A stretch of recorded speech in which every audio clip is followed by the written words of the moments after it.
Hello students, तो जैसा कि सब लोगों को पता है कि हमारा जो टॉपिक चल रहा है वो है sequence and series. Sequence and series में हम लोग कर रहे हैं एक्सरसाइज 17.2, जिसमें लास्ट वीडियो में हम लोगों ने देखा था कि हम लोगों ने क्वेश्चन नंबर 1 से लेकर क्वेश्चन नंबर 10 तक के क्वेश्चंस को सॉल्व किया था। ठीक है, तो इस वीडियो में हम लोग क्वेश्चन नंबर 11 से लेकर उसके बाद आने वाले सभी क्वेश्चंस को सॉल्व करने वाले हैं। ठीक है, तो एक्सरसाइज 17.2, ठीक है, और ये हम कर रहे हैं कहाँ से? केसी सिन्हा से। ठीक है, यहाँ पर जो हमारे पास क्वेश्चन नंबर 11 है उसमें हमारे पास 2 सीरीज दी गई हैं। ठीक है, सो मैं आप सभी के लिए यहाँ पे क्वेश्चंस को रीड कर रहा हूँ कि ईच ऑफ द सीक्वेंस 3, 5, 7, ठीक है, and second sequence is 4, 7, 10 is continued to 100 terms, find how many terms are identical between them. ठीक है, तो हमारे पास क्या है कि 2 एपी दिया गया है, फर्स्ट एपी और सेकेंड एपी। ठीक है, अब इसमें हमारे पास दिया क्या है?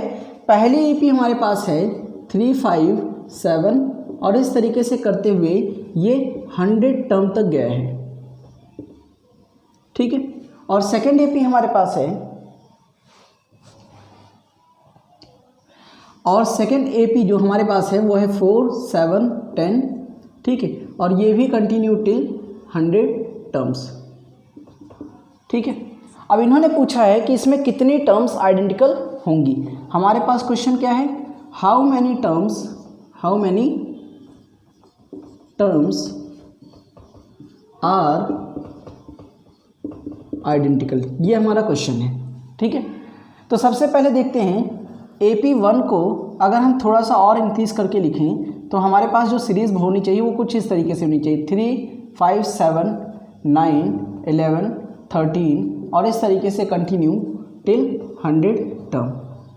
ठीक है, अगर हम लोग यहाँ पर देखें तो जो हमारा A है वो है 3 और जो हमारा D है वो है D4 कॉमन डिफरेंस, ये आ जाएगा हमारा 5 - 3 विच इज़ इक्वल टू 2।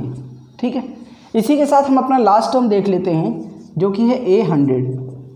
ये क्या होगा? A + n - 1 और D के इक्वल। A हमारा हो गया 3, n की जहाँ पे हम रख रहे हैं 100 - 1 और d की वैल्यू है 2, तो इसी के साथ ये आ जाता है 100 में से 1 को अगर माइनस करते हैं तो आता है आंसर 99 और 99 टू जा अगर हम लोग करते हैं तो हमारा आंसर आता है 198, तो ये आ गया 201। ठीक है, इसका मतलब कि इस जो फर्स्ट एपी में हमारा ये जो 100 टर्म्स है इसकी जहाँ पे हम लोग 201 लिख सकते हैं। ठीक, फिर उसके बाद क्या करना है, हम देखते हैं हमारी सेकेंड एपी में, इसको भी थोड़ा सा हम और इसके टर्म्स को कंटिन्यू वे में लिखते हैं तो हम क्या देखेंगे कि हमारे पास कुछ इस तरीके के नंबर आ रहे हैं। ठीक है, ये भी कहाँ तक गया है? 100 टर्म्स तक। तो यहाँ पर जो हमारा A है वो है 4 और जो हमारा D है वो है 7 - 4 दैट इज़ 3। अगर हम 100 टर्म्स को पता करते हैं, ठीक है, तो 100 टर्म्स के लिए हमारा पहले जैसा ही फॉर्मूला रहेगा A + 99D। A हमारा 4 है और ये हो गया 99 × 3। ठीक है, 99 को अगर हम 3 से मल्टीप्लाई करते हैं तो हमारा आंसर आता है 297। ठीक, जिसको मल्टीप्लिकेशन में थोड़ी सी दिक्कत है वो साइड में अलग से मल्टीप्लाई करके देख सकता है। तो यहाँ पे 297 हमारे पास आएगा। अब 297 में 4 को अगर हम ऐड करते हैं तो ये आता है 301। इसका मतलब कि सेकेंड एपी में जो 100 टर्म्स है वो हमारा क्या है? 301। ठीक है, इतने में किसी को कोई दिक्कत? ठीक है, तो यहाँ पर सबको समझ में आया कुछ? हम लोगों ने क्या किया, पहली एपी में सभी नंबर्स को कंटिन्यू में थोड़ा सा और आगे बढ़ाया और फिर इसका जो 100 टर्म्स था उसको पता कर लिया 201। सेकेंड एपी की भी कुछ नंबर्स को हम लोगों ने आगे तक लिखा है और उसके बाद इसका भी 100 टर्म्स हम लोगों ने लिख लिया 301। ठीक है, उसके बाद 100 टर्म्स के लिए हमने यहाँ पर an इज इक्वल टू जो हमारा फॉर्मूला होता है A + n - 1 D का फॉर्मूला रख के इसका भी 100 टर्म पता कर लिया कि लास्ट में कौन सा नंबर आने वाला है और इस सीरीज़ का भी 100 टर्म पता कर लिया कि यहाँ पर लास्ट में कौन सा नंबर आने वाला है। ठीक है, अब इन्होंने बोला है कि इन दोनों एपी के बीच में कुछ आइडेंटिकल टर्म्स हैं। आइडेंटिकल का मतलब हो गया कि जो टर्म्स एक जैसी दिखती हैं। ठीक है, तो अगर हम देखें तो यहाँ पे 3, 5, 7, तो ये जो 7 नंबर का टर्म है ये इन दोनों में आइडेंटिकल है। ठीक है, ऐसे ही अगर हम आगे बढ़ें तो हम क्या देख रहे हैं कि 13 नंबर वाला टर्म फिर से दोनों में आइडेंटिकल है। इस तरीके से अगर हम सीरीज़ में बढ़ते जाएं तो हमारे पास कई टर्म्स आइडेंटिकल वे में आ सकती हैं। तो वही हमें पता करना है कि यहाँ पे कितने टर्म्स आइडेंटिकल आने वाली हैं। क्लियर? तो यहाँ पर अगर हम लोग आइडेंटिकल टर्म्स को लेते हुए एक अपनी न्यू एपी फॉर्म करें, ठीक है, न्यू एपी विद किसके साथ? आइडेंटिकल टर्म के साथ। ठीक है, तो ये हमारा होना चाहिए 7, 13 और डैश डैश करते हुए आगे तक। ठीक है, अच्छा यहाँ पे ध्यान रखना, इस एपी का 100 टर्म्स पे जो नंबर लिखा है 201 और इस एपी का 100 टर्म्स पे नंबर है 301। ठीक है, तो ये जो कॉमन नंबर इनके मिलेंगे वो 201 से भी कम होंगे, 301 से भी कम होंगे। इसका मतलब कि हम कह सकते हैं कि जो हमारा आइडेंटिकल टर्म के बीच में ये कॉमन नंबर आ रहा है वो ओवरऑल 201 से लीस्ट होगा। ठीक है, तो 201 से कम जितने भी नंबर हैं वो दोनों कंडीशंस को फॉलो करते हैं कि वो 201 से भी कम है और वो 301 से भी कम है। क्लियर? अब यहाँ पे अगर हम a की वैल्यू को देखते हैं तो a हमारा कितना है? 7। ठीक है, कॉमन डिफरेंस d को अगर देखा जाए तो 13 में से 7 को माइनस करते ही हमारे पास आंसर आता है 6। ठीक है, हमने क्या सीखा कि n की वैल्यू हमें पता करनी है। हमारे पास फॉर्मूला होता है an = a + n - 1d। ठीक, और हमने एक चीज़ सीखा कि इस AP का जो लास्ट टर्म होगा, ठीक है, इस AP का जो लास्ट टर्म होगा वो लेस देन 201 होगा। क्लियर? इस AP का जो लास्ट टर्म होगा वो 201 से कम होगा। ठीक, तब क्या करना है, यहाँ पर a + n - 1d का फॉर्मूला रखेंगे, इधर लेस देन 201। a की वैल्यू फॉर दिस AP हमारे पास है 7 प्लस n - 1, n की वैल्यू हमें पता करना है और d की वैल्यू है 6 और ये हो गया 201।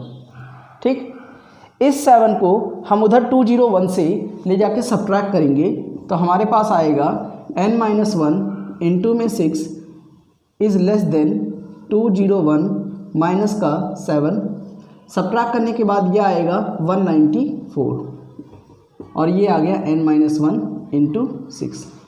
ठीक है, 6 को अगर हम अंदर में इंटू करते हैं तो ये आता है 6n माइनस का 6।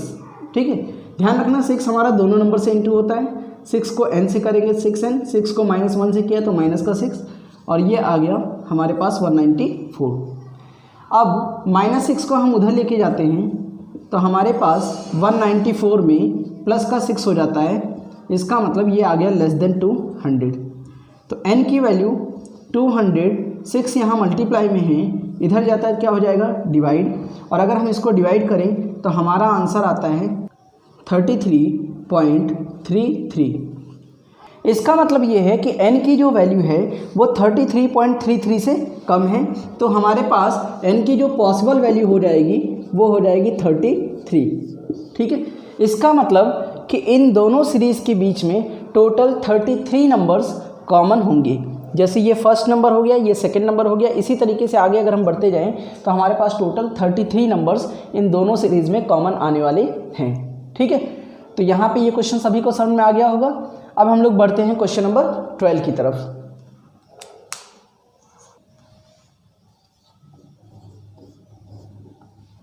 क्वेश्चन नंबर 12 में हमसे बोला है कि find the number of all positive integer. ठीक है, find the number of all positive integer of 3 digit which are divisible by 5। ठीक है, तो हमसे ये पूछा गया है कि पॉजिटिव इंटीजर जो 3 डिजिट के हैं, ठीक है, और 5 से डिवाइड भी होने चाहिए, वो कितने नंबर होंगे।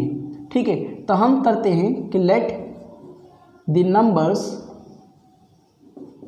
Divisible with 5 having 3 digit, 3 digit होने चाहिए। तो सबसे पहला हमारा नंबर आता है 100। ठीक है, जो कि 3 डिजिट का नंबर है और 5 से डिवाइड भी होता है। उसके बाद हमारा नंबर है 105, देन 110। इसी तरीके से अगर हम 3 डिजिट का सबसे लास्ट नंबर देखें तो वो है 995। ठीक है, तो 3 डिजिट का हमारा जो फर्स्ट नंबर है वो है 100। फिर 5 के गैप के बाद या 5 का कॉमन डिफरेंस लेने के बाद हम लोगों ने जो लास्ट नंबर 3 डिजिट का लिखा है वो है 995। इसके बाद का जो 5 से मल्टीपल होने वाला नंबर है वो है 1000। ठीक है, तो 1000 में हमारे पास 4 डिजिट आ जाती हैं, तो इसलिए हम लोग 1000 को नहीं लेंगे, क्योंकि क्वेश्चन ने हमसे बोला है कि हमें 3 डिजिट के ही नंबर चाहिए।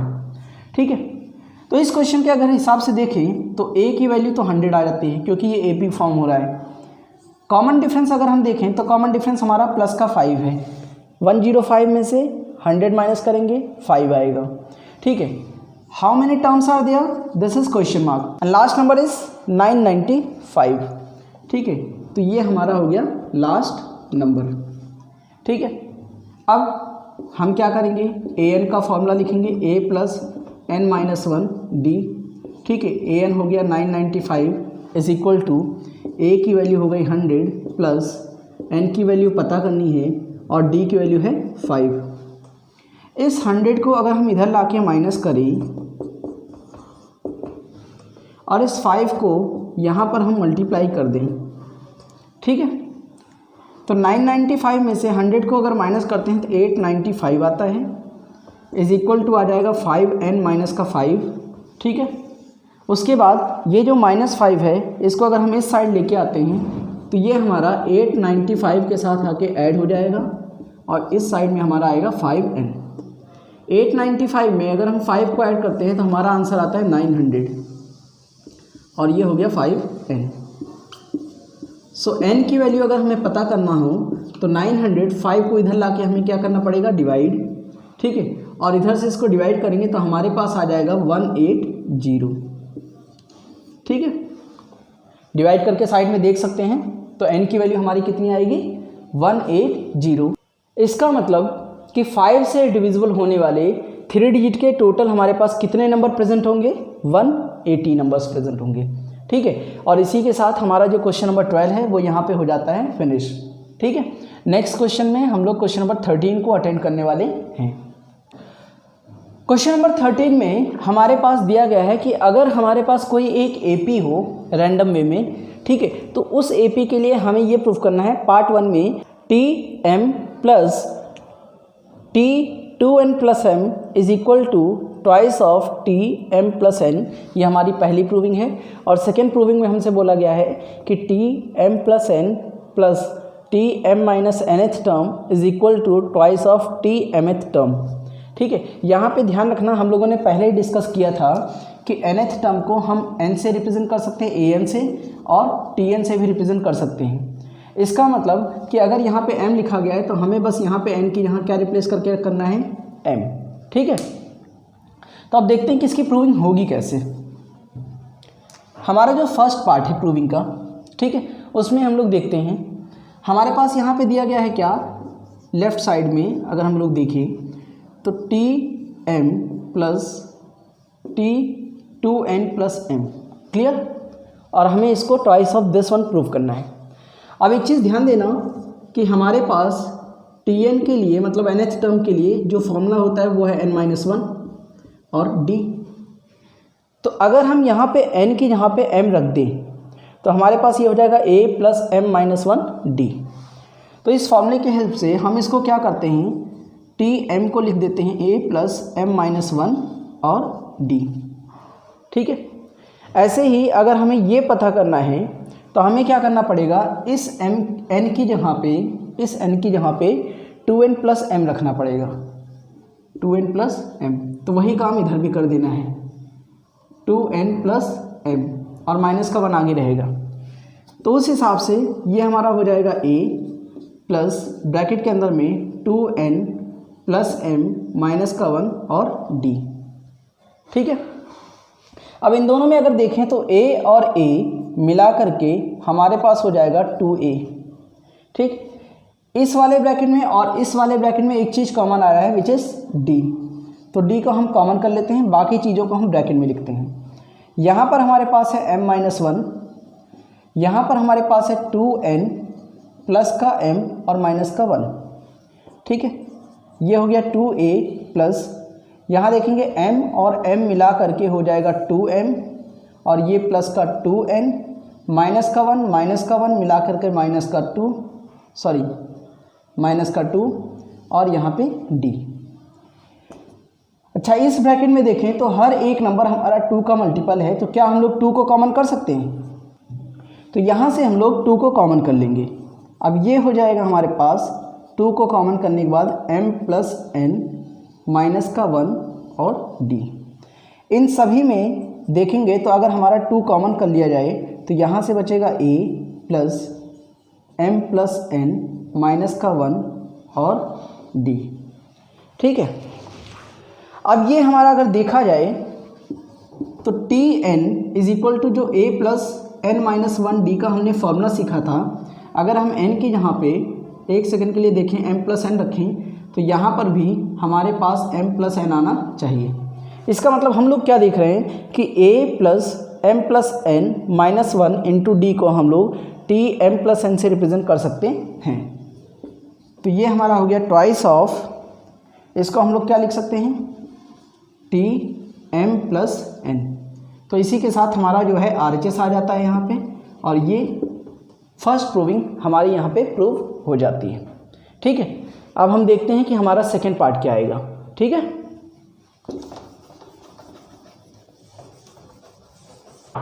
सो हमारा जो सेकेंड पार्ट है उसमें हमारे पास LHS में क्या दिया है, Tm प्लस n, ठीक है, plus Tm minus n is equal to हमें प्रूफ करना है ट्वाइस ऑफ Tm। तो हमने क्या सीखा कि जो हमारा Tn is equal to a plus n minus 1d दिया होता है, उसमें अगर हम यहाँ पे कोई भी वैल्यू प्लॉट कर दें m प्लस n या m माइनस n, तो हम इनकी वैल्यू इस फॉर्मूले से फाइंड आउट कर सकते हैं। ठीक है, so with the help of that formula we will write here a plus n की यहाँ पे हमें क्या पुट करना है, m प्लस n, क्योंकि यहाँ पे n की यहाँ पे क्या लिखा है, m प्लस n माइनस का 1 और d, और ये प्लस का साइन ये वाला यहाँ पे कॉपी हो गया। यहाँ पे देखो n की यहाँ पे क्या लिखा है, m माइनस n, तो हम लोग लिखेंगे a प्लस n की यहाँ पे m माइनस n माइनस का 1 और d। ठीक है, a और a को मिला करके हमारे पास आ जाता है 2a। इन दोनों पोर्शंस में हम d को कॉमन कर लेते हैं, तो हमारे पास क्या आएगा, m plus n minus 1 plus का m माइनस का 1 और माइनस का 1। ठीक है, तो ये हो जाता है 2a प्लस n और n कैंसिल हो गया, m और m हो गया 2m माइनस का 2 और d, ये हो जाएगा 2a। इन दोनों में से हम 2 को कॉमन करते हैं तो m माइनस 1 d।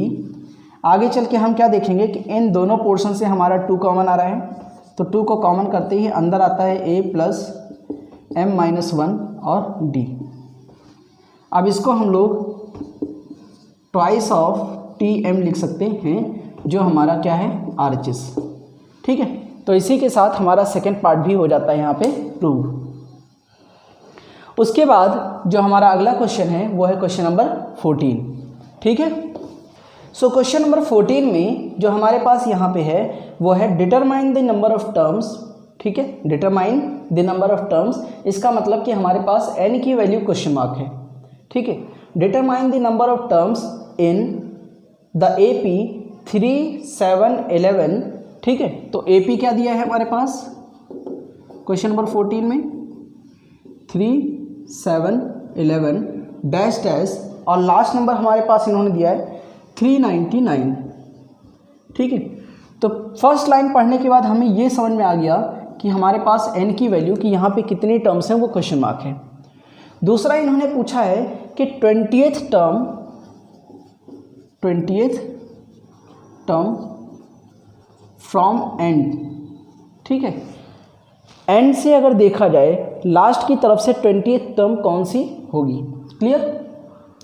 तो देखो सबसे पहले हम लोग क्या करते हैं, सिंपल an का फॉर्मूला लिखते हैं।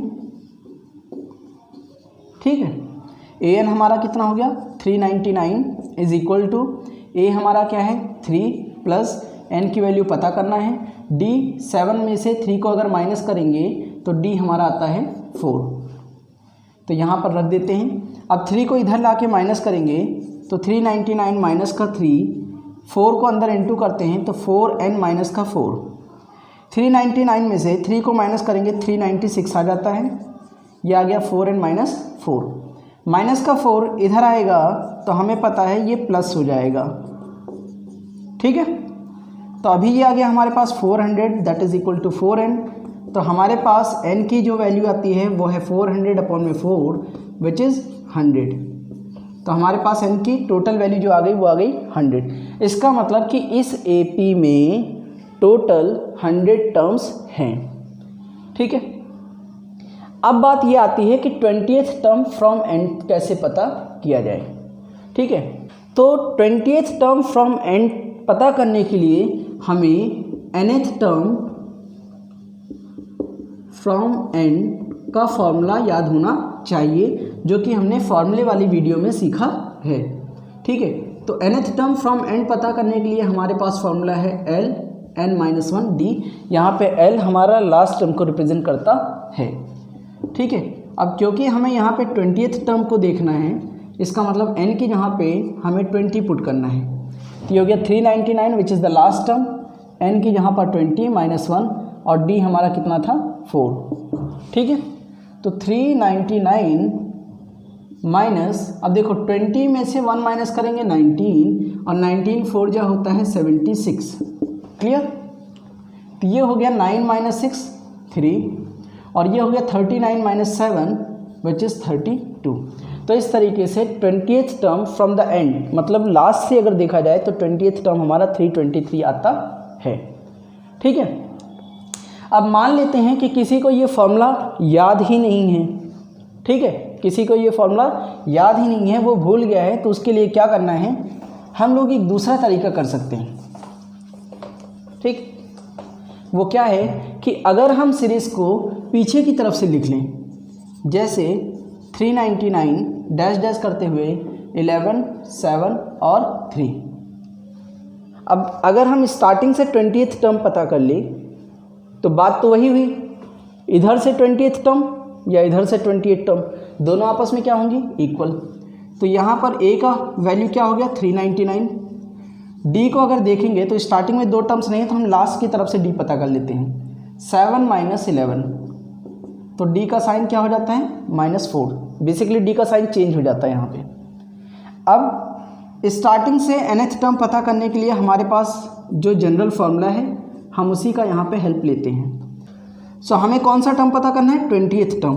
तो यहाँ पर हम लिख देते हैं a20 is equal to a की वैल्यू क्या है 399 प्लस 20 - 1 और ये माइनस का 4।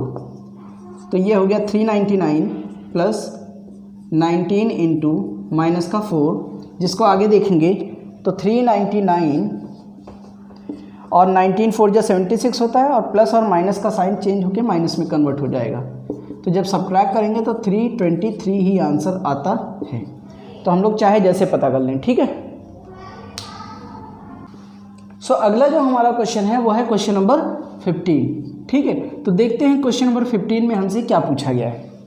क्वेश्चन नंबर 15 में हमसे किसी AP के लिए T4, इसका मतलब 4th टर्म अपॉन में T7 that means 7th term, इन दोनों का रेशियो दे रखा है 2/3। ये हमारे पास क्या है गिवन है, ठीक है। और हमसे बोला है कि टू फाइंड करो क्या 8th term upon 9th term के बीच का रेशियो, क्लियर। तो देखो 8th term upon 9th term का मतलब होता है कि हमें a+7d अपॉन में a+8d की वैल्यू को फाइंड आउट करना है। ये ध्यान रखना सभी लोग। अब देखते हैं कि जो हमारे पास गिवन है हम उससे क्या क्या लिख सकते हैं। तो हम यहाँ पर T4 अपॉन में T7 से 2/3 लिख सकते हैं, ठीक है। T4 को हम लोग लिख सकते हैं a+3d अपॉन में T7 को हम लोग लिख सकते हैं a+6d इज इक्वल टू 2/3, ठीक है। तो यहाँ से अगर हम लोग क्रॉस मल्टीप्लाई करते हैं तो हम क्या देखेंगे कि 3 हमारा इस वाले पोर्शन से आके मल्टीप्लाई हो जाएगा। इसका मतलब कि a+3d और 2 के साथ a+6d मल्टीप्लाई होने चला जाएगा। इन दोनों मल्टीप्लाई करते हैं तो 3a प्लस में हमारे पास आता है 9d और इधर आता है 2a प्लस में 12d। ठीक है, 2a को इधर लेके आ जाते हैं तो ये 3a के साथ माइनस हो जाएगा। 9d को अगर हम दूसरी साइड भेज दें तो हमारे पास ये भी माइनस हो जाएगा और इधर बचेगा 3d और यहाँ पे बचेगा a। इसका मतलब कि a और 3d आपस में एक दूसरे की क्या हैं, इक्वल हैं। तो अब देखो हमें t8 that means 8th term upon में 9th टर्म के बीच का रेशियो पता करना है। हम क्या कर सकते हैं, इसको हमने लिखा a + 7d a + 8d। ठीक है, a की यहाँ हम लोग लिख लेते हैं 3d प्लस में 7d, यहाँ पर भी 3d और प्लस में 8d। 3 और 7 मिला के ऊपर हो जाएगा 10 और नीचे हो जाएगा 11। d से d आपस में क्या हो गया, कैंसिल। हमारे पास आंसर कितना है, 10/11। तो इस तरीके से हमने क्या देखा, 8th और 9th टर्म के बीच का जो रेशियो है वह है 10/11। ठीक है, तो क्वेश्चन नंबर 15 भी हमारा इसी तरीके से यहाँ पे कंप्लीट हो गया। हमारा जो नेक्स्ट क्वेश्चन है वो है क्वेश्चन नंबर 16। ठीक है, तो क्वेश्चन नंबर 16 में हमसे बोला गया है कि प्रूव करो कि ये जो हमारे पास एक सीक्वेंस लिखा गया है इट इज़ इन AP। ठीक है, हमें ये प्रूव करना है कि ये AP में है। तो देखो सबसे पहले तो ये ध्यान रखो कि हमें यहाँ पे लॉग के कुछ फॉर्मूले पता होने चाहिए। वो क्या है कि अगर लॉग के साथ 2 नंबर मल्टीप्लिकेशन में होते हैं तो हम उसको log m + log n करके लिख सकते हैं। इसके अलावा ध्यान रखना log अगर यहाँ पे m की पावर n हो दैट मीन्स एक बेस नंबर हो उसकी पावर n है तो इस n को हम आगे की तरफ ला के इस तरीके से लिख सकते हैं। ठीक है, इन्हीं चीज़ों का हम यहाँ पे यूज़ करेंगे। अब कैसे करेंगे वो देखते हैं। ये तो हमारा log a हो गया। ठीक है, इसमें कोई चेंजेस नहीं है। यहाँ पे देखो log के साथ a और b मल्टीप्लाई में हो रहे, तो मल्टीप्लिकेशन के लिए हमने क्या सीखा कि हम इसको सेपरेट करके एडिशन के साथ साइन के साथ लगा करके लिख सकते हैं। तो ये हमारा हो गया log a प्लस का log b। ठीक है, ये हमारा सेकेंड टर्म है। ठीक है, इसको हम ब्रैकेट में कर देते हैं। अच्छा, यहाँ पे क्या है log a और b। सबसे पहले देखते हैं log a के साथ मल्टीप्लाई में है b²। तो हम फर्स्ट ऑफ ऑल इसको अलग कर लेते हैं, log a और log b²। ठीक है, ये हमारा थर्ड टर्म हो गया। उसके बाद log a plus log b का पावर 3। अब फर्स्ट टर्म तो एज इट इज़ रहेगा हमारे पास, that is log a। Second term भी इससे ज़्यादा एक्सपेंड या सिंप्लीफाई नहीं होगा। यहाँ पे देखो b की पावर 2 है। पावर के केस में हमने क्या सीखा कि जो हमारी पावर होती है वो पहले आ जाती है। तो ये हमारे पास हो जाएगा log a प्लस 2 पहले लिख देंगे तो ट्वाइस ऑफ log b। ठीक है, और इसी के साथ थर्ड टर्म को अगर हम देखें तो ये हो जाएगा log a प्लस में 3 log b। क्लियर? तो ये first term, second term, third term and the fourth term. ठीक है, अब हमें क्या करना है, कॉमन डिफरेंसेस निकाल के देखते हैं कि अगर हर जगह पे कॉमन डिफरेंस सेम आ रहा है इसका मतलब ये AP में है, अदरवाइज नहीं है। तो सबसे पहले हम देखते हैं D1। ठीक है, D1 हमारे पास क्या हो जाएगा, A2 - A1। सो D1 हमारे पास क्या है, A2 - A1 that means second term minus first term. Second term हमारे पास है log a plus log b, उसमें से हमें फर्स्ट टर्म log a क्या करना है, माइनस। ठीक है, तो हम देखते हैं ये दोनों एक दूसरे से क्या हो जाएंगे, कैंसिल। हम लिखते हैं यहाँ पे log b। ये हमारा फर्स्ट कॉमन डिफरेंस आ गया बिटवीन दीज 2 टर्म्स। अब हम सेकेंड कॉमन डिफरेंस के लिए करेंगे क्या कि D2 = A3 that means third term में से सेकेंड टर्म को माइनस करते हैं। थर्ड टर्म हमारे पास होता है log a plus 2 log b में से हमें सेकेंड टर्म माइनस करना है। तो देखो दोनों का साइन चेंज हो जाएगा क्योंकि माइनस के बाद लिखने हैं। तो माइनस का log a और माइनस का log b। यहाँ पर भी देखेंगे तो ये दोनों cancel. Twice of log b में से 1 times of log b minus होगा तो ये भी log b बचता है। ठीक है, इसी तरीके से अगर हम d थर्ड पता करें दैट मीन्स फोर्थ टर्म में से थर्ड टर्म को अगर माइनस करें, फोर्थ टर्म हमारे पास है log a plus 3 times of log b। इसमें से थर्ड टर्म को अगर माइनस करें तो ये हो जाएगा माइनस का log a माइनस का twice of log b log a से ये कैंसिल, ठीक है, यहाँ a था, 3 log b में से 2 log b माइनस करोगे तो सिंपल 1 log b बचेगा। तो हम क्या देखते हैं कि हर जगह पे ये जितने भी हमारे टर्म्स हैं सभी में common difference same to same that is log b है, इसलिए ये AP में है। तो एक स्टेटमेंट में आंसर देना है क्या कि since the common difference is same everywhere hence these numbers are in AP। ठीक है, अब हमारे पास जो अगला क्वेश्चन है वो है a man start repaying a loan. ठीक है, एक आदमी एक लोन को पे करना शुरू करता है और कैसे करता है, as the first installment of ₹100, पहले इंस्टॉलमेंट वो देता है ₹100 की, और फिर उसके बाद वो क्या करता है कि अपनी अगली इंस्टॉलमेंट को बाय ₹5 हर मंथ में इंक्रीज करता जाता है। इसका मतलब कि हम ऐसा बोल सकते हैं ही पेड इन फर्स्ट मंथ। ठीक है, फर्स्ट मंथ में उसने कितना रुपये दिया, ₹100। ठीक है, फिर अगर हम बात करें कि सेकेंड मंथ में वो कितना पेमेंट कर रहा है, तो ये ₹5 उसने क्या कर लिया, इंक्रीज कर लिया। फिर से अगर हम देखें कि थर्ड मंथ में वो कितना पेमेंट करता है, तो यहाँ पर अगेन वो ₹5 इंक्रीज करेगा तो 110। तो इस तरीके से अगर देखें तो हमारे जो नंबर्स हैं वो कहीं ना कहीं एक AP को फॉर्म कर रहे हैं, जिसके टर्म्स हो जाएंगे 100, 105, 110 एट्सेट्रा। ठीक है, अब इन्होंने क्वेश्चन क्या पूछा है, वो ये पूछा है what amount he will pay, वो कितना अमाउंट पे करेगा इन द 30th इंस्टॉलमेंट। इसका मतलब जब वो अपनी 30th इंस्टॉलमेंट दे रहा होगा तो उसने कितना पेमेंट किया है। This means A30 is equal to question mark. इस AP से हमें एक चीज़ सीखने को मिला कि A इज इक्वल टू 100 और कॉमन डिफरेंस है 5। हमें ये पता करना है कि AN की वैल्यू क्या होगी अगर उसने टोटल 30 इंस्टॉलमेंट किए तो हम क्या देखते हैं कि AN के लिए A + n-1D का हमारे पास एक फॉर्मूला है और AN हमें पता करना है। A हमारे पास हो गया 100 + 30 - 1 और ये हो गया D की वैल्यू 5। ये आ गया हमारे पास 29 × 5। ठीक है, 29 5 अगर मल्टीप्लाई करें तो 145 आता है और 145 में 100 को ऐड करते हैं तो 245 आता है। इसका मतलब हो गया कि he will pay ₹245 in 30th instalment. ठीक है, वो ₹245 30th इंस्टॉलमेंट में पे करेगा। ठीक है, तो क्वेश्चन नंबर 17 यहाँ पे इसी के साथ ख़त्म हो गया है। अगला क्वेश्चन हमारे पास है क्वेश्चन नंबर 18। इसमें हमसे बोला गया है कि 3 नंबर्स आर इन AP। ठीक है, 3 numbers are in AP and their sum is 27 and the sum of their square is 275, find the numbers.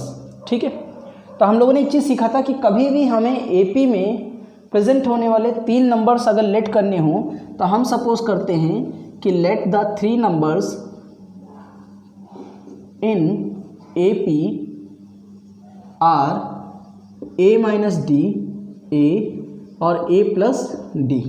ठीक है, A - D, A और A + D, ये हमारे 3 नंबर है। कभी भी हमें AP में प्रेजेंट होने वाले या AP को रिप्रेजेंट करने वाले 3 नंबर्स लेट करने हो तो हम लोग हमेशा यही लेट करेंगे। अब इन्होंने क्या बोला कि इनका जो सम है वो है 27, तो करके देख लेते हैं। A - D + A + A + D is equal to 27। यहाँ पे देखेंगे D और D कैंसिल हो जाते हैं, 3A is equal to 27, then A is equal to हमारे पास 27 को 3 से डिवाइड करने पे आता है 9। यहाँ पर सभी को ध्यान रखना है कि A इज इक्वल टू 9 का मतलब ये नहीं कि A हमारा फर्स्ट टर्म है। हमने ये जो ऑर्डर लिया है उसके हिसाब से हमारा जो A आया है वो 9 है।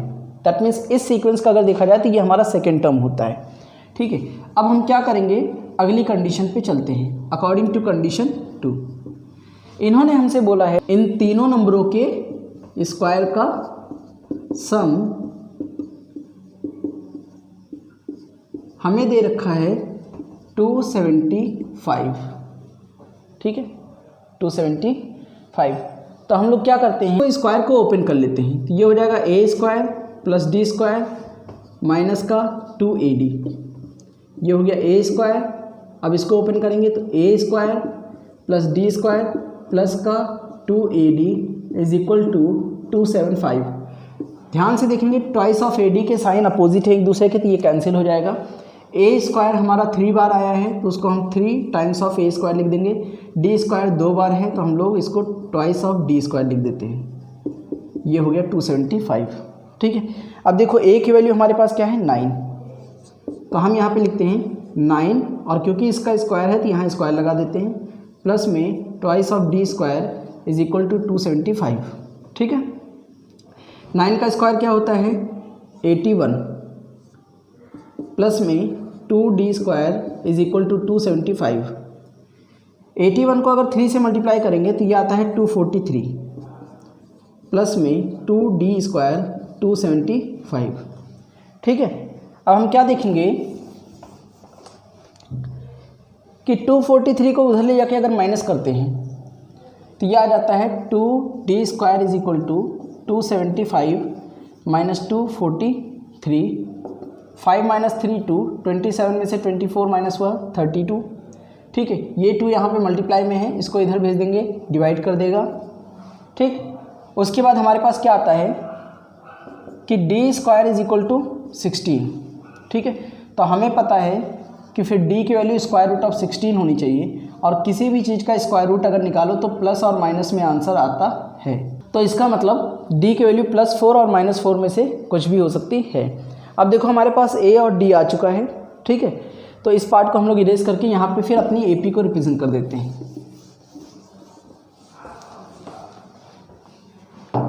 यहाँ पर हमारे पास 2 केसेस हो गए। क्या, एक तो हो गया a इज इक्वल टू 9 और d इज इक्वल टू +4 का। इस हिसाब से अगर देखें तो यहाँ पे अगर हम वैल्यू रखते हैं तो हमारी जो AP आती है वो आती है 9 - 4 9 और 9 + 4। 9 - 4 करेंगे तो 5, ये हो गया 9 और ये हो गया 13। तो हमारे तीनों नंबर ये हो जाते हैं। और अगर हम a इज इक्वल टू 9 लेते हैं और d की वैल्यू -4 लेते हैं तो हमारी जो AP होगी वो होगी 9। यहाँ देखो माइनस का साइन लगा है और d की वैल्यू भी माइनस में है, तो माइनस का 4 9 9 - 4। अभी ये माइनस माइनस प्लस हो जाएगा, 9 4 होता है 13 -9 और ये हो गया 5। तो यहाँ पर हमारे पास वो तीनों नंबर बेसिकली 5 9 13 के ऑर्डर में होंगे या 13 9 और 5 के ऑर्डर में होंगे। ठीक है, तो इस तरीके से हमारे तीनों अननोन नंबर्स पता चल गए। क्वेश्चन नंबर 19 में हमारे पास क्वेश्चन नंबर 18 की तरीके से ही जैसा है, इन्होंने बस थोड़ा सा चेंज किया है। ठीक है, तो कंडीशन ये है कि the sum of 3 numbers which are in AP is 12। इसका मतलब 3 नंबर हैं जिनका सम 12 आता है। ठीक है, and the sum of their cube is 408। तो लेट कर लेते हैं 3 नंबर्स क्या, पहले की तरीके से a - d a और a + d। ठीक है, ये हमारे नंबर हो गए। अब सबसे पहले कंडीशन 1 के हिसाब से देखते हैं कि सम ऑफ नंबर हमें दिया है 12। तो हम यहाँ पर इन सभी नंबरों का सम कर लेते हैं। d और d कैंसिल हो गए एक दूसरे से। 3 times of a is equal to 12, then a is equal to answer आता है 4। ठीक है, तो a हमारा कितना आया है 4। अगली कंडीशन हमारे पास क्या है, सेकंड कंडीशन में हमसे बोला है कि the sum of their cube is 408। इसका मतलब कि a - d का क्यूब प्लस a का क्यूब a + d का क्यूब इज इक्वल टू 408। ठीक है, तो अगर हम इसको ओपन करते हैं तो ये आता है हमारे पास a³ - d³। ठीक है, -3a² d + 3ad²। ये हमारा a³ ही रहेगा। a + d के होल क्यूब को ओपन करेंगे तो a³ + d³ + 3a² d + 3ad³ is equal to 408। हम क्या देखते हैं कि हमारे पास डी क्यूब और ये वाला डी क्यूब कैंसिल, ये वाले पोर्शन भी आपस में हो गए कैंसिल। ठीक है, तो जो बचे हैं उनको लिख लेते हैं। ए क्यूब और ए क्यूब ये मिला करके हो जाएगा 3 टाइम्स ऑफ ए क्यूब। ठीक है, 3AD स्क्वायर 3AD स्क्वायर ये हमारे पास हो जाता है 6AD square is equal to 408। अब देखो ए क्यूब का मतलब हो गया 4 का क्यूब प्लस 6, ए की वैल्यू 4 और D square is equal to 408।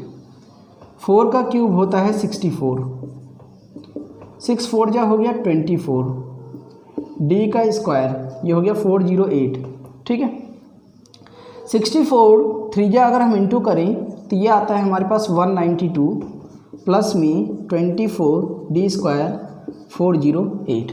ठीक है, ए की वैल्यू को यहाँ पे नोट कर दे रहे हैं। ए की वैल्यू हमारे पास 4 आई है।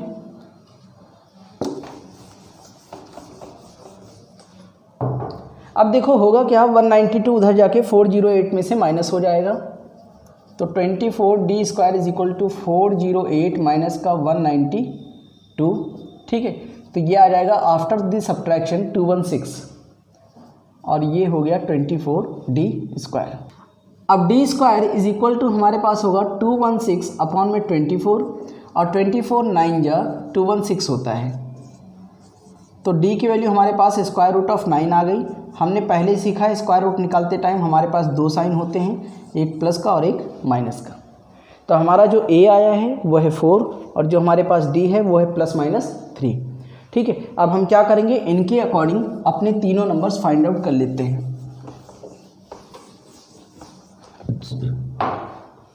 यहाँ पे 2 चीज़ें, एक जब ए 4 हो और डी तुम्हारा +3 है तो हमारी जो ए पी होगी 4 - 3 4 4 + 3, तो ये हो जाएगा 1 4 और 7। और अगर हम लोग a इज इक्वल टू 4 लेते हैं और d की वैल्यू -3 लेते हैं तो हमारी जो ए पी होगी, ठीक है, वो हो जाएगी 4 माइनस का 3 4 और 4 - 3, ठीक है, 7 4 और 1। तो इस तरीके से हमारे ये तीनों अननोन नंबर्स यहाँ पे आ चुके हैं विच आर इन ए पी। ठीक है, और जो सारी कंडीशंस को हमारे पास फॉलो भी कर रहे हैं। ठीक, तो अब हम बढ़ते हैं क्वेश्चन नंबर 20 की तरफ। क्वेश्चन नंबर 20 में हमारे पास बोला गया है कि डिवाइड 15 इंटू 3 पार्ट्स। ठीक है, 15 को 3 पार्ट्स में हमें डिवाइड करना है, ठीक, विच आर इन ए पी।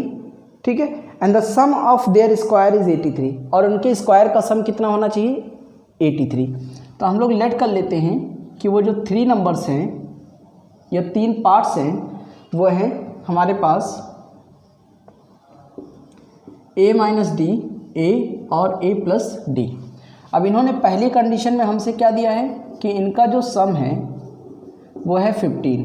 ठीक है, तो इस हिसाब से देखा जाए तो a - d a और a + d is equal to आ जाता है 15। तो 3 times of a is 15, then a की वैल्यू कितनी आती है 5। ठीक है,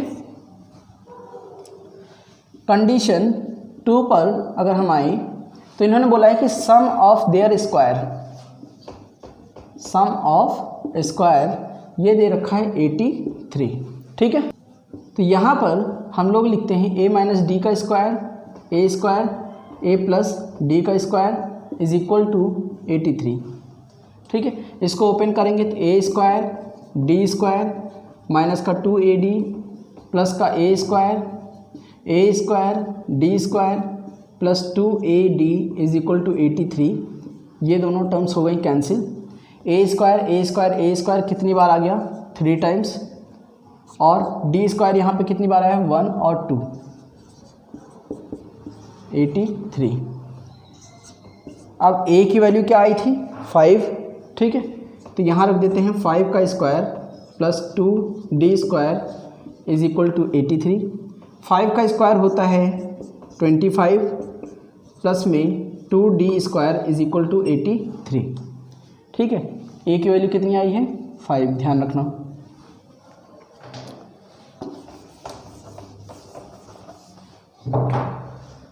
सो 2d² is equal to 83 minus 25 3 या 75 होता है, उधर जाके माइनस हो जाएगा, तो ये बचेगा तुम्हारे पास 8। So d² is equal to 8 divide by 2 करेंगे तो ये आता है 4। ठीक है, तो यहाँ से d की वैल्यू आ जाएगी √4 विच इज़ ±2। ठीक, तो इस तरीके से a और d की वैल्यू हमारे पास आ गई है। ठीक है, अगर हम इनको प्लॉट करके यहाँ पर अपनी AP को निकालना चाहें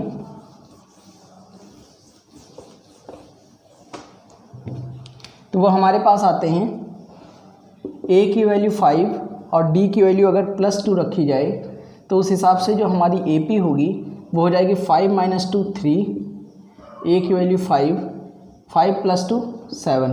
ठीक है, और अगर हम a = 5 और d = -2 लेते हैं तो बस हमारा ये AP का जो ऑर्डर होगा वो चेंज हो जाएगा। ठीक है, तो बेसिकली हमारे जो 3 पार्ट्स हैं कि जो हमने 15 को डिवाइड किया है वो है 3 5 7। इनका अगर सम देखें तो 15 आता है और अगर इनके स्क्वायर का सम देखोगे तो 83 आएगा। ठीक है, क्वेश्चन नंबर 21 में हमसे बोला गया है कि डिवाइड 20 इंटू 4 पार्ट्स। ठीक है, 20 को 4 पार्ट्स में डिवाइड करना है। ठीक, such that the product of the first and fourth is to the product of the second and third is 2:3। ठीक है, तो देखो सबसे पहले तो हम लेट कर लेते हैं कि वो हमारे 4 नंबर्स क्या होंगे।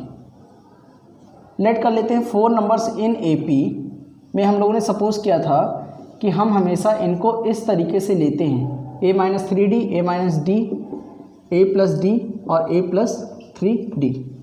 अब क्योंकि 20 को अगर हम 4 पार्ट्स में डिवाइड करेंगे तो उन चारों पार्ट्स का जो सम होगा वो 20 ही आएगा। ठीक है, तो इसका मतलब कि इन चारों पार्ट्स का जो सम है वो 20 ही होना चाहिए। तो इस हिसाब से a - 3d, a - d, a + d और a + 3d का सम 20 होना चाहिए। ठीक है, a यहाँ पे 4 टाइम्स आया है तो दैट इज़ 4a। ठीक है, एंड माइनस का 3d और 3d कैंसिल, d माइनस का और प्लस का d cancel, 4a is equal to 20, then a is equal to 20 divide by 4 which is 5। तो हमारा जो a की वैल्यू आई है वो है 5। ठीक है, अगली कंडीशन इन्होंने क्या दिया है, अकॉर्डिंग टू कंडीशन 2। सो यहाँ पे हमारे पास रेशियो दिया गया है किसका, the product of first and fourth. इसका मतलब first term and fourth term का प्रोडक्ट किसके साथ लिया गया है रेशियो, सेकेंड एंड थर्ड के साथ, सेकेंड एंड थर्ड के साथ। तो ये हमें दे रखा है 2/3। क्लियर। अब सबसे पहले देखते हैं हमारा फर्स्ट टर्म क्या था AP का, a - 3d। सो हमने यहाँ पे लिख लिया a - 3d और फोर्थ टर्म a + 3d। सो यहाँ पर a2 हमारे पास है, तो a2 की वैल्यू क्या है a - d। ठीक है, a3 क्या है a + d is equal to कितना दे रखा है 2/3। ठीक है, हम a की वैल्यू को प्लॉट कर दे रहे हैं तो 5 - 3d, 5 + 3d अपॉन में 5 - d, 5 + d is equal to 2/3। Clear. अब एक हमारे पास अलजेब्रा का फॉर्मूला होता है कि अगर कभी भी a + b और a - b का कहीं पर एक्सप्रेशन हो, दो नंबरों का सम, दो नंबरों का डिफरेंस और इनका प्रोडक्ट हो रहा हो, तो हम इसको a² - b² के फॉर्म में लिख सकते हैं। दैट मीन्स फर्स्ट नंबर का square and the second number का स्क्वायर। तो ये देखो 5 - 3d, 5 + 3d, तो हम लिखेंगे 5 का स्क्वायर - 3d का स्क्वायर। ऐसे ही 5 का स्क्वायर - d का स्क्वायर इज इक्वल टू 2/3। ठीक है, a की वैल्यू कितनी आई थी 5, इसको ध्यान रखना है। अब यहाँ पर 5 का स्क्वायर आता है 25 माइनस 3 का स्क्वायर 9 और ये हो गया d² अपॉन में 5 का स्क्वायर 25 माइनस सिर्फ d² है 2/3। ठीक है, अब यहाँ से करेंगे क्रॉस मल्टीप्लाई, तो 3 को इधर मल्टीप्लाई करेंगे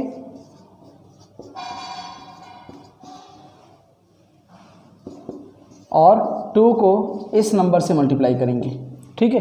तो 325 को करेंगे, सो 3 और 25 को मल्टीप्लाई करेंगे तो ये आता है 75 माइनस 3 9 जा 27 D square is equal to ये आ जाता है 50 माइनस 2 डी स्क्वायर, ठीक है।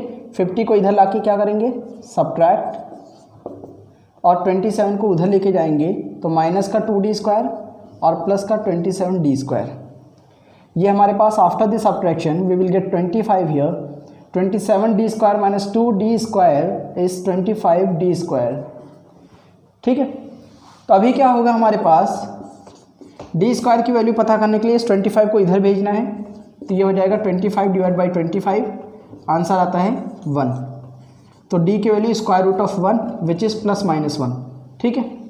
तो डी की वैल्यू हमारे पास कितनी आई है, प्लस माइनस 1।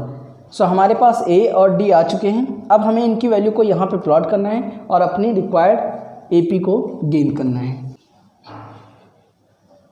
सो डी की वैल्यू कितनी आई है, प्लस माइनस 1।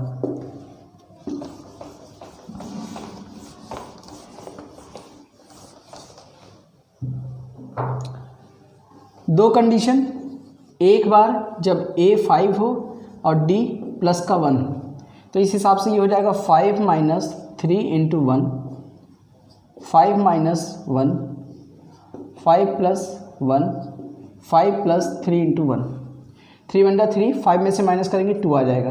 5 माइनस 1 कितना आता है, 4, 5 प्लस 1 6, 5 प्लस 3 8। तो ये हमारे वो चारों पार्ट्स हो गए। और अगर हम ए की जहाँ पर 5 रखें और डी की जहाँ पे -1 रखें तो यही सीक्वेंस हमारा उल्टा हो जाएगा, 8 6 4 और 2। तो इस तरीके से हमारे वो जो चार पार्ट्स हैं विच आर इन एपी, वो ये भी हो सकते हैं और ये भी हो सकते हैं, ठीक है। इसी के साथ हमारी जो एक्सरसाइज 17.2 है वो यहीं पे फिनिश होती है, ठीक है। अगली वीडियो में हम लोग एक्सरसाइज 17.3 करेंगे, ठीक है, जिसमें हमारा जो क्वेश्चन होगा वो सम ऑफ दी nth टर्म के ऊपर बेस्ड होगा, ठीक है। उसमें हमारे सारे सम वाले फॉर्मूले चलेंगे, ठीक है। तो वीडियो को लाइक शेयर एंड सब्सक्राइब करना बिल्कुल मत भूलिए, ठीक है। और हाँ, कमेंट सेक्शन में जा करके अपने नेगेटिव और पॉजिटिव जो भी कमेंट्स होते हैं, ठीक है, और वीडियो को कैसे अच्छे से अच्छा इंप्रूव किया जा सके या और ज़्यादा वैल्यूएबल बनाया जा सके, इसके लिए अपनी अपनी जो है सजेशंस वहाँ पे लिख सकते हैं, ठीक है। Thank you.